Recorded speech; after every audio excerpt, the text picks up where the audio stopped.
Hello, and welcome to Mind Juice. This will be my second installment in this series. Didn't plan on making another video this soon.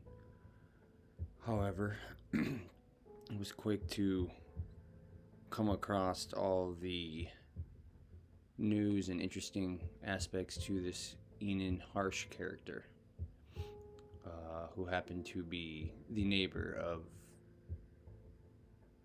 the girls who were murdered in the Idaho case.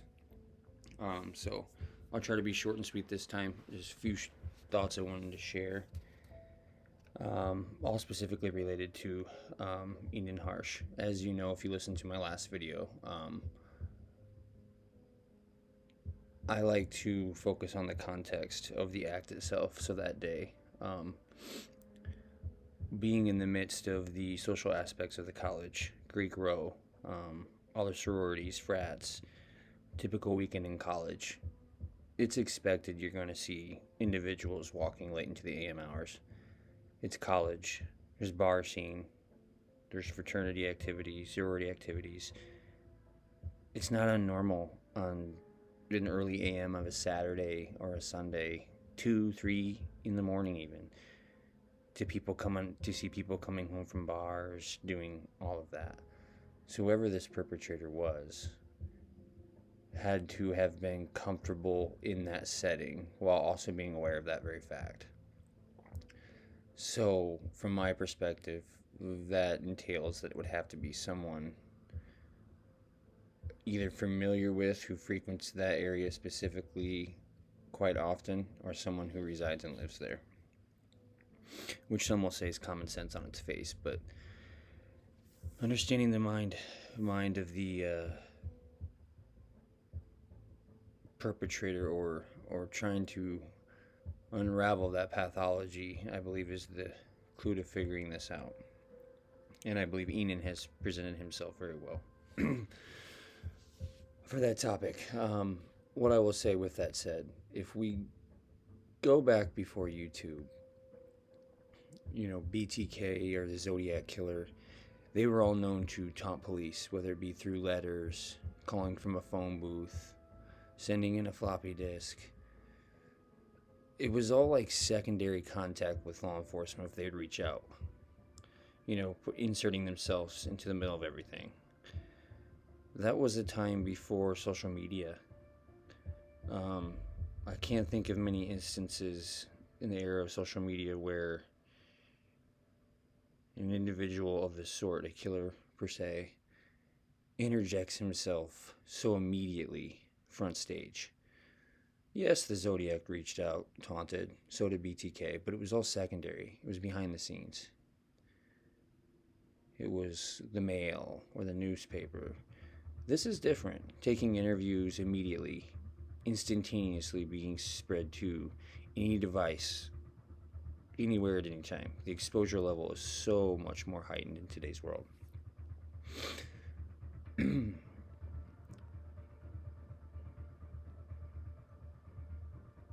With that said, I did a little digging into the criminal psychology behind research from forensic psychologists regarding uses of knife.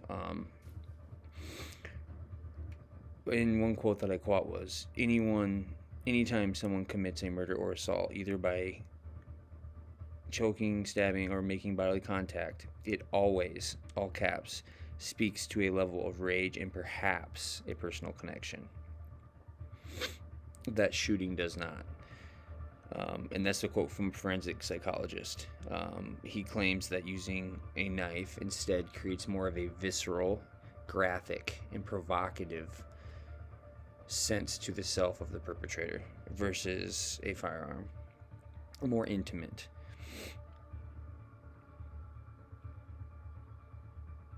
But he goes on to say also that just as with a weapon, with a knife, there's no such thing as no smoke without fire. Meaning that there has to be, the fire's emotion. What built up and triggered that person to act. And in this case, it would be rage. I think it's easy to jump straight to ex-boyfriends, where I do myself. However, here in Inan, we have a guy who, in the interview, expresses his unique presence in his perspective in sociologically the world and his place in it. Um, he understands police but isn't always normally a fan. He speaks of the girls as rich. He talks about the 5 things that he wants to live for, like harmony, peace, what have you. But overall, it sounds like somebody that looks upon most other people, especially young, ignorant, naive college students, as taking everything for granted, not appreciating certain aspects of life that maybe he does. Um,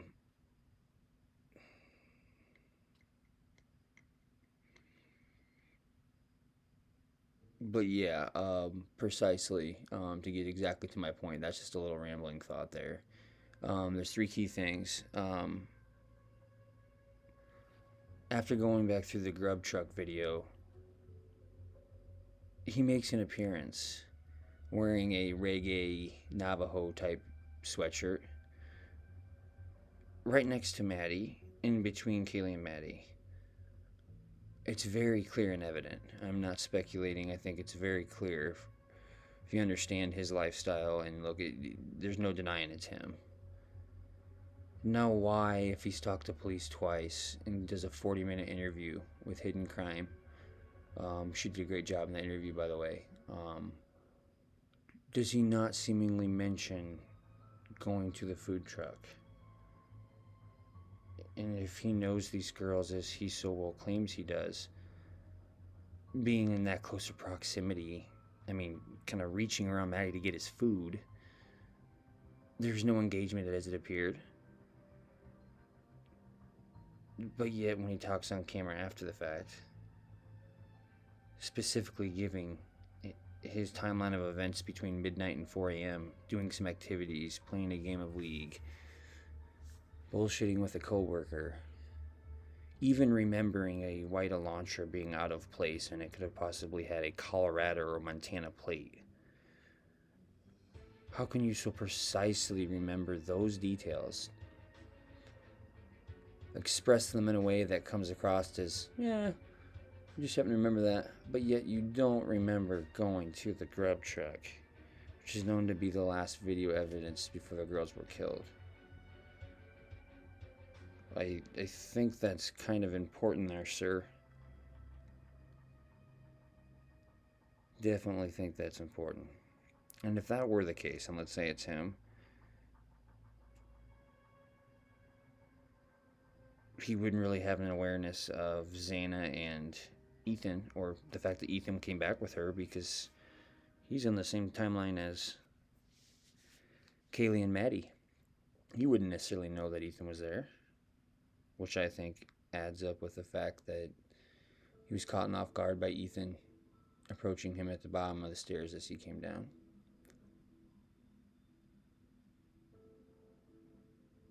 And the scream that was heard, I believe that was heard, because let's say that he's the perpetrator. Once that scream gets out, he knows he's on minimal time. Paranoia kicks in.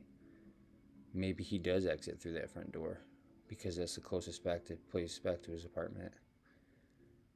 He had to run.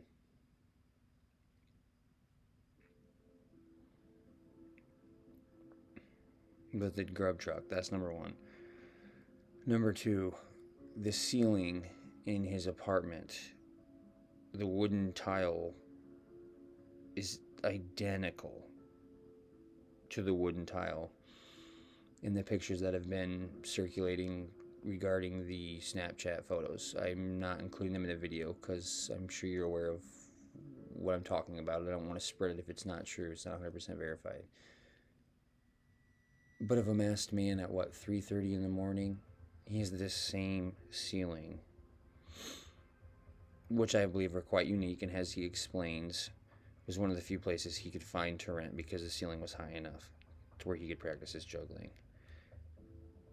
If you see the Snapchats of the masked man, that at least tells you that it's a resident within the same complex from that same floor. So it doesn't precisely say that it's him. If you mix that with the grub truck when he doesn't even recount that he was there. Also, with his interview tactics, he does a lot of micro expressions of real subtly with his lips, his eyes. He uses the filler of like subconsciously over and over and over again. He laughs at the fact of being asked if he's the killer. Could just be a nervous, anxious laugh, sure. But if this were the guy, why a knife? Well, he's a convicted felon, so he wouldn't be able to get a firearm. He's very skilled with knives, as you see with his job.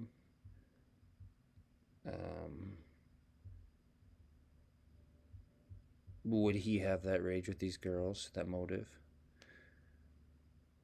He's taken his trash out once, and he had some wine he was cooking with and was going to throw it away, but then he saw the girls and figured, oh, hell, I'll ask those girls if they would like it. And, quote, he says, they said, fuck yeah.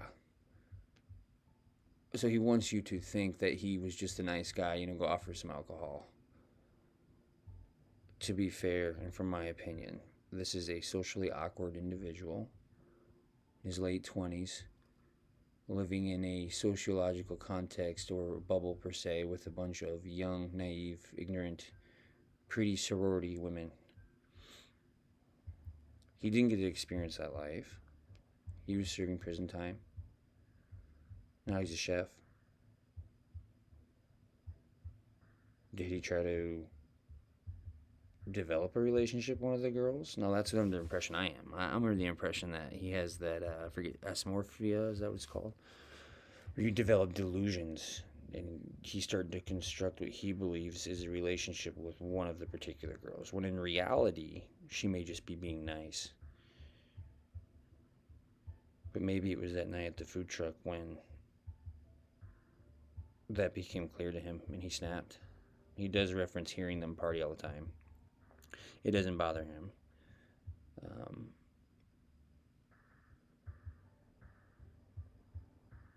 But this would be a lust for the young college girls that he never had access to at that time in his life, and doesn't to this day, although they're right there in front of him. Bippity boppity boop. Right in front of him. Coming home drunk, doing this. You can look, but you can't touch.